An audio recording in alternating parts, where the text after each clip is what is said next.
শান্তিরক্ষা মিশনে নিহত কিশোরগঞ্জের জাহাঙ্গীর আলম, বাড়িতে স্বজনদের শোকের মাতম।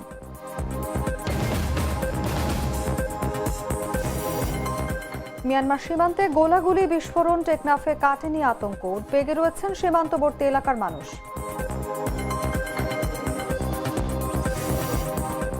নীরব সাক্ষী হয়ে দাঁড়িয়ে আছে হার্ডিঞ্জ ব্রিজ। নতুন প্রজন্মকে মুক্তিযুদ্ধের কথা স্মরণ করিয়ে দিতে সংরক্ষিত রয়েছে নিষ্ক্রিয় বোমার অংশ। পঞ্চগড়ে তীব্র হচ্ছে শীত, তাপমাত্রা 9 ডিগ্রি। শীতের বার্তা নিয়ে বিষখালীর মোহনায় হাজারো পরিযায়ী পাখি। এবং মানিকগঞ্জে নদীতে উল্টে পড়ল সার বোঝাই ট্রাক। মেহেরপুরে এক রাতেই 6 ট্রান্সফরমার চুরি, বিপাকে কৃষক।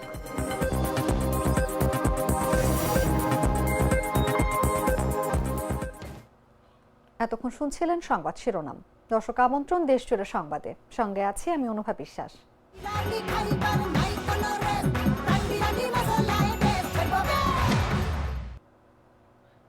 চলে যাচ্ছি পুরো খবরে। সুদানের আবেই এলাকায় জাতিসংঘের শান্তিরক্ষা মিশনের একটি ঘাঁটিতে সন্ত্রাসী হামলায় নিহত বাংলাদেশ সেনাবাহিনীর 6 জন শান্তিরক্ষীর মধ্যে একজন কিশোরগঞ্জের পাকুন্দি উপজেলার বাসিন্দা মোহাম্মদ জাহাঙ্গীর আলম বলে নিশ্চিত হওয়া গেছে। এই ঘটনায় নিহতের বাড়িতে শোকের মাতম চলছে। জাহাঙ্গীর আলম পাকুন্দি উপজেলার জাঙ্গালিয়া ইউনিয়নের তারাকান্দি মধ্যপাড়া গ্রামের মোহাম্মদ হজরত আলীর দ্বিতীয় ছেলে। তিনি বাংলাদেশ সেনাবাহিনীতে মেস ওয়েটার হিসেবে কর্মরত ছিলেন। গেল 7 নভেম্বর তিনি শান্তিরক্ষা মিশনে অংশ নিতে সুদানে যান। শনিবার আন্তঃবাহিনী জনসংযোগ পরিদপ্তর এক খুদে বার্তায় হতাহতের তথ্য জানায়। রোববার বিষয়টি নিশ্চিত করেন পাকুন্দিয়া উপজেলা নির্বাহী কর্মকর্তা রূপম দাস।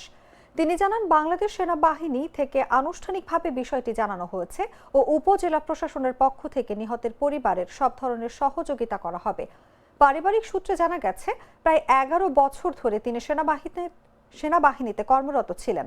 স্ত্রী ও 3 বছর বয়সী একমাত্র ছেলে ইরফানকে রেখে দায়িত্ব আর স্বপ্ন নিয়ে তিনি সুদানে গিয়েছিলেন।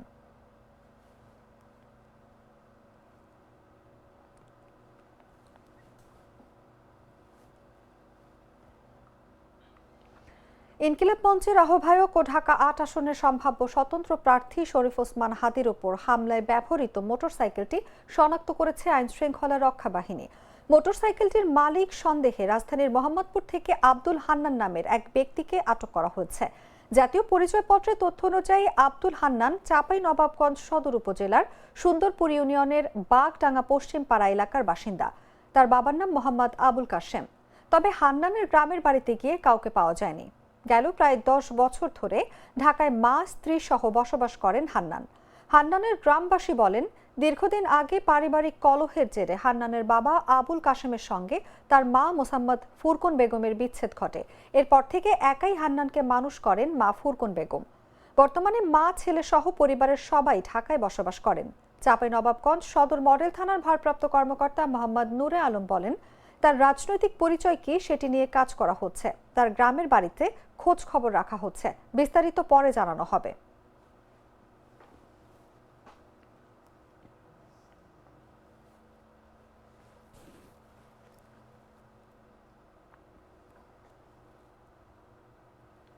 মিয়ানমারে জান্তা সরকার ও আরাকান আর্মির লড়াইয়ের জেরে টেকনাফ সীমান্তে এখনও আতঙ্ক বিরাজ করছে। শনিবার টানা গোলাগুলি ও মর্টার শেল বিস্ফোরণের সময় ওপার থেকে ছোড়া গুলি এসে পড়ে এপারের বসতঘরে, যার ফলে স্থানীয়রা নির্ঘুম রাত কাটিয়েছেন। একদিন পেরিয়ে গেলেও ভীতি কমেনি, বরং রাতে গুলির শব্দ শোনা যাওয়ায় সীমান্তবর্তী এলাকার মানুষ চরম উদ্বেগে রয়েছেন। স্থানীয় বাসিন্দারা বলছেন, শনিবার টানা গোলাগুলি ও বিস্ফোরণের বিকট শব্দে এলাকার বাড়িঘর কেঁপে ওঠে। আতঙ্কে অনেক পরিবার সন্তানদের নিয়ে ঘরের ভেতরে নিরাপদ স্থানে আশ্রয় নেয়। ভয়ে অনেকে সারা রাত ঘুমোতে পারেননি। নিরাপত্তাহীনতার কারণে মাছ শিকারে যাওয়া সম্ভব হয়নি। টেকনাফ উপজেলা নির্বাহী কর্মকর্তা মোহাম্মদ ইনামুল হাফিজ নাদিম বলেন, অন্যান্য আইনশৃঙ্খলা রক্ষাকারী বাহিনীর পাশাপাশি বিজিবির সঙ্গে নিয়মিত যোগাযোগ রাখা হচ্ছে। সীমান্তবর্তী মানুষের নিরাপত্তা নিশ্চিত করতে সব ধরনের ব্যবস্থা নেওয়া হয়েছে।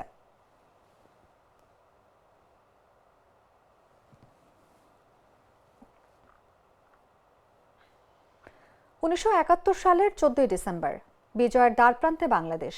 ওই দিন হঠাৎ পাবনার ঈশ্বরদীর আকাশে প্রচণ্ড শব্দে গর্জে ওঠে ভারতীয় মিত্র বাহিনীর যুদ্ধ বিমান।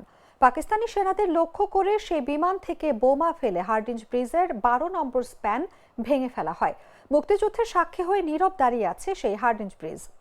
প্রত্যক্ষদর্শীদের ভাষ্য অনুযায়ী হামলার সময় ব্রিজে থাকা পাকিস্তানি সেনাদের মরদেহ বিদ্যুৎ সংযোগের তারে ঝুলে থাকতে দেখা যায়। বিমান থেকে ফেলা একটি বোমা নদীর পাড়ের বালুর মধ্যে অবিস্ফোরিত অবস্থায় পড়ে থাকে। স্বাধীনতার পর সেটি নিষ্ক্রিয় করে সংরক্ষণ করা হয়।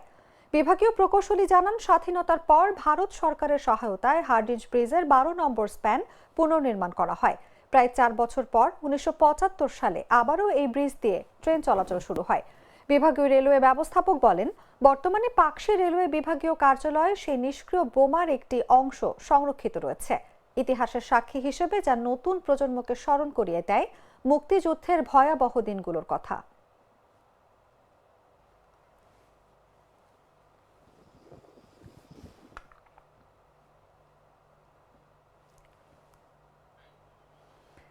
পঞ্চগড়ের 9 ডিগ্রির ঘরেই রয়েছে তাপমাত্রার পারদ।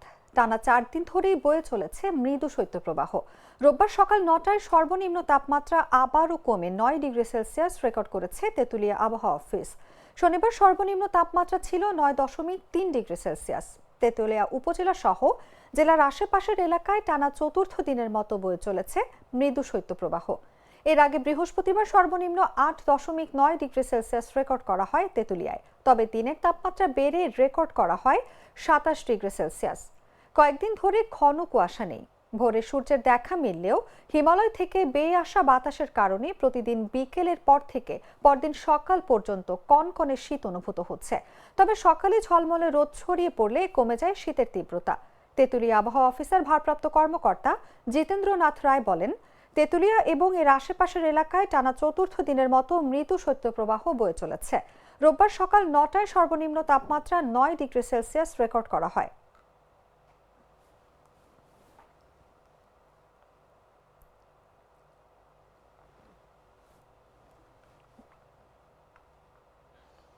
শীতকালে প্রতি বছরের মতো এবারও ঝালকাঠির বিষখালী নদীর মোহনা হয়ে উঠেছে হাজারো পরিযায়ী পাখির নিরাপদ আশ্রয়স্থল। সদর উপজেলার গাবখান, ধানসিঁড়ি ও পোনাবালিয়া ইউনিয়নের নদী তীরবর্তী এলাকায় পরিযায়ী পাখিদের আনাগোনা বেড়েছে। একদিকে যেমন পাখির কিচিরমিচির শব্দে মুখর হয়ে উঠেছে পরিবেশ, তেমনি তাদের লাভ রকেট আকৃতির দলবদ্ধ ওড়াউড়ি মুগ্ধ করছে স্থানীয় এলাকাবাসী ও পর্যটকদের। সদর উপজেলার বুক চিরে বয়ে গেছে সুগন্ধা, বিষখালী, গাবখান, বাসন্দা ও ধানসিঁড়ি নদী। প্রতি বছর শীতে দূর দূরান্ত থেকে শীতকালে পাখিরা আসে এসব নদী পারে। ভ্রমণ পিপাসু মানুষ পাখি দেখতে ভিড় করেন নদী তীরের বিভিন্ন স্থানে। পাখিদের কলকাকলি প্রকৃতির শোভা বাড়িয়ে দেয় বহুগুণে। ঝালকাঠি সদর উপজেলা নির্বাহী কর্মকর্তা শেগুফতা মেহনাজ বলেন, অতিথি পাখি সম্পদ, তাদের রক্ষা করা দায়িত্ব। কেউ যদি পাখিদের অভয়াশ্রমে বিরক্ত করে বা কোনো শিকারী যদি সেখানে গিয়ে পাখির শিকার করতে চায়, তার বিরুদ্ধে কঠোর ব্যবস্থা নেওয়া হবে।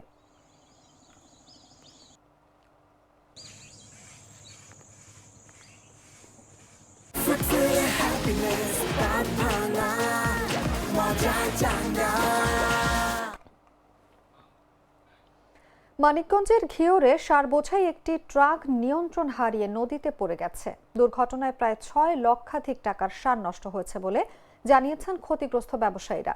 রোববার সকাল 8টার দিকে উপজেলার ঘিওর বাজার সংলগ্ন কুস্তা বন্দর এলাকায় ইছামতি নদীতে এই দুর্ঘটনা ঘটে। ট্রাকটিতে প্রায় 5.5 শতাধিক বস্তা বিভিন্ন প্রকারের সার ছিল। দুর্ঘটনায় ট্রাকের চালক ও হেলপার সামান্য আঘাত পেলেও বড় ধরনের কোনো হতাহতের খবর পাওয়া যায়নি। ক্ষতিগ্রস্ত সার ব্যবসায়ী ওয়াজেদ আলী অভিযোগ করেন, নারায়ণগঞ্জ থেকে ডিলারদের সার নিয়ে ট্রাকটি ঘিওর বাজারের দিকে আসছিল, কিন্তু চালক মূল রাস্তা ব্যবহার না করে ভুল করে ঝুঁকিপূর্ণ একটি রাস্তা ধরে বাজারে প্রবেশ করতে গিয়ে নিয়ন্ত্রণ হারায় এবং নদীতে পড়ে যায়। ঘিওর থানার ওসি মীর মাহবুব ঘটনাস্থল পরিদর্শনের বিষয়টি নিশ্চিত করেছেন।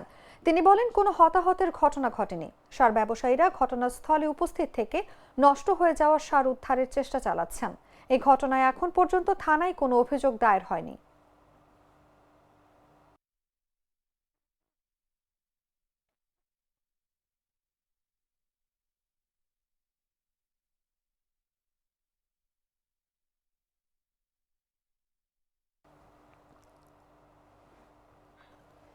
মেহেরপুরের গাংনীর আড়পাড়া মাঠে বৈদ্যুতিক সেচ যন্ত্রের 6টি ট্রান্সফরমার চুরির ঘটনা ঘটেছে।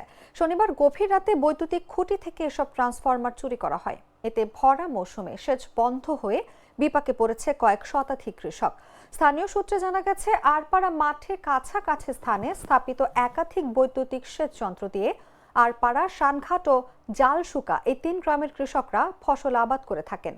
শনিবার রাতে আড়পাড়া গ্রামের আব্দুল হালিম, শানঘাট গ্রামের জিনারুল ইসলাম এবং জালশুকা গ্রামের রানা মিয়া ও রুহুল আমিনের মালিকানাধীন সেচ যন্ত্রের মোট 7টি ট্রান্সফরমার বৈদ্যুতিক খুঁটি থেকে নামানো হয়। চোরেরা 2টি ট্রান্সফরমারের ভেতর থেকে তামার তার সহ মূল্যবান যন্ত্রাংশ খুলে নিয়ে কভার ফেলে রেখে যায়। বাকি ট্রান্সফরমারগুলোর মধ্যে 4টি চুরি করে নিয়ে যায় এবং একটি ট্রান্সফরমার ঘটনাস্থলে ফেলে রেখে যায়। এতে মোট 6টি ট্রান্সফরমার কার্যত অচল হয়ে পড়ে। রোববার দুপুরে কৃষকরা মাঠে সেচ দিতে গিয়ে ট্রান্সফরমার চুরির বিষয়টি জানতে পারেন। ভরা রবি মৌসুমে সেচের জন্য অত্যন্ত গুরুত্বপূর্ণ এই যন্ত্রপাতি চুরি হওয়ায় সেচ ব্যবস্থা সম্পূর্ণ ভেঙে পড়েছে, যার ফলে স্থানীয় কয়েকশো বিঘা জমির ফসল নিয়ে দিশেহারা হয়ে পড়েছেন ভুক্তভোগী কৃষকেরা। যাই আমাকে বলছে যে ভাই আপনার মোটর চুরি হয়ে গেছে, ক্যাবি চুরি হয়ে গেছে। ক্যাবি চুরি হয়ে গেছে কোনটা বললো যে এরকম, আমরা ফেরে দেখে আসলাম যে তোমার এই ওই কবিটার নাম পোলটার নাম কিন্তু আমি দৌড়ে দৌড়ে চলে আসলাম। মনীষ আমি বললাম আজকের মনীষ হবে না। আইসি দেখলাম যে আমার ক্যাবিটা নাই, ওখান থেকে নাই। ওখান থেকে দেখতে দেখতে আইসি আমি দেখলাম শুধু আমারটা গেছে না, আর কোন দিকে গেছে ও আশেপাশে দেখছি। তারপর আইসি দেখছি রানার মোটরটা, হ্যাঁ রানার মোটরটা দেখছি যে নাই। রানার মোটরের আইসি দেখছি যে রুল ভার মোটরের ক্যাবি নাই। তারপর দেখছি বোরিং পান্তাকে দেখছি বোরিংও নাই। এখানে আমাদের দেন শত শত বিঘি জমি, আমরা এই অবস্থায় চাষিরা আমরা এখন ক্ষতিগ্রস্ত, প্রচুর ক্ষতিগ্রস্ত হয়ে গেলাম। এখন এটা নিয়ে এখন কি করব না করব আমরা ভাবছি। আতঙ্কিত মানে আমাদের মাঠের তো অবস্থা খারাপ, আর আমরা ধরুন ওই চাষি মানুষ, আমাদের পয়সা করি তো নেই, আমাদের কিছু জামানত দিই, অমুক দিই তমুক দিই, আমরা ক্যাপ কিনবো এরম না। এখন যদি পল্লবী অফিস আমাদের সহযোগিতা করি, কয়েকদিনের ভিতরেই যদি আমাদের এই এক ক্যাপেটা দেয় তাহলে আমরা একটু। Treat chocolate. Treat moment. Sweet moment. চট্টগ্রামের মিরসরাইয়ে এক র্যাব কর্মকর্তার বাড়িতে চুরির ঘটনা ঘটেছে। শনিবার রাতে উপজেলার ওয়াহেদপুর ইউনিয়নের বুজুর্গ উমেদনগর গ্রামের র্যাবের উপপরিদর্শক আব্দুর রহিম সুমন ও ব্যাংক কর্মকর্তা আজিমুল মামুনের ঘরে এই ঘটনা ঘটে। খবর পেয়ে ঘটনাস্থল পরিদর্শন করেছে পুলিশ। চোরের দল 3 ভরি স্বর্ণালংকার ও মূল্যবান জিনিস নিয়ে গেছে বলে জানা গেছে। ভুক্তভোগী আজিমুল মামুন জানান, শনিবার রাতেই ঘরের দরজার তালা ভেঙে ভেতরে ঢুকে আলমারিতে থাকা 3 ভরি স্বর্ণালংকার ও মূল্যবান জিনিস নিয়ে গেছে। এই ঘটনায় মামলার প্রস্তুতি চলছে। এ বিষয়ে মিরসরাই থানার ভারপ্রাপ্ত কর্মকর্তা ফরিদা ইয়াসমিন বলেন, র্যাব কর্মকর্তার বাড়িতে চুরির খবর পেয়ে পুলিশের একটি টিম ঘটনাস্থল পরিদর্শন করেছে। থানায় অভিযোগ দিলে প্রয়োজনীয় পদক্ষেপ নেওয়া হবে।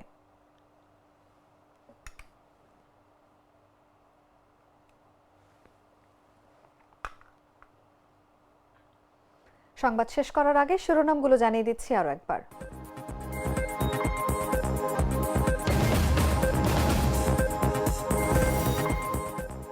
শান্তিরক্ষা মিশনে নিহত কিশোরগঞ্জের জাহাঙ্গীর আলম, বাড়িতে স্বজনদের শোকের মাতম।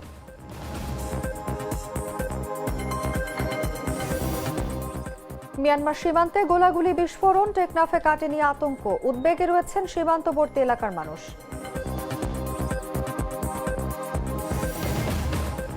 নীরব সাক্ষী হয়ে দাঁড়িয়ে আছে হার্ডিঞ্জ ব্রিজ, নতুন প্রজন্মকে মুক্তিযুদ্ধের কথা স্মরণ করিয়ে দিতে সংরক্ষিত রয়েছে নিষ্ক্রিয় বোমার অংশ।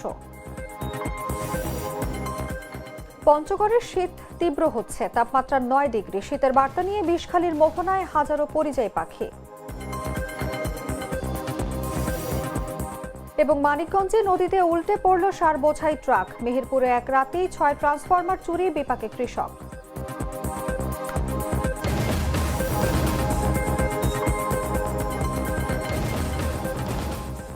দর্শক, এই ছিল এখনকার মতো। এরপর দেখবেন সন্ধ্যা 7টার সংবাদ। প্রতি মুহূর্তে সর্বশেষ খবর জানতে ভিজিট করুন jagonews24.com। ফলো করুন আমাদের ভেরিফাইড ফেসবুক পেজ এবং সাবস্ক্রাইব করুন জাগো নিউজের ইউটিউব চ্যানেল। ধন্যবাদ সবাইকে।